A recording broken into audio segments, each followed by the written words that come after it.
যাও যাও, স্কিপ করেই চলে যাও, কি আর দেখাবো সেই একঘেয়ে গাছকৌটো কুলো আর আঁকা। কিন্তু তার সাথে যে কতটা স্বপ্ন, কতটা আশা নিয়ে এই ভিডিওগুলো করা, সে কি আর তোমরা বুঝবে? আমাদের মতো ছোটো ছোটো আর্টিস্টদের জন্য তোমাদের একটা লাইক, একটা কমেন্ট কত ইম্পর্টেন্ট তোমরা কিছুতেই বুঝবে না।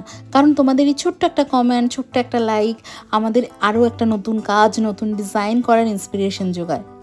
কত উল্টোপাল্টা ভিডিওতে দেখেছি কত লাইক, কমেন্ট আর শেয়ার হয়, সেখানে না আছে কোনো খাটনি, না আছে কোনো ক্রিয়েটিভ জিনিস, না অন্য কিছু। কিন্তু তোমরা সেই ভিডিওগুলোতে অনেক লাইক, কমেন্ট আর শেয়ার করো।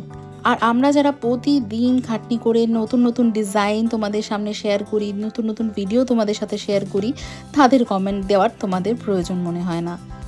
কিন্তু ওই যে তোমাদের সাথে শেয়ার না করলেও ভালো লাগে না, তাই আবার তোমাদের সাথে শেয়ার করতে চলে আসি। এই গাছকৌটোটা আমি দেবস্মিতা আর অরিত্রর জন্য বানিয়েছিলাম। এই হচ্ছে গাছকৌটোটার ফাইনাল লুক।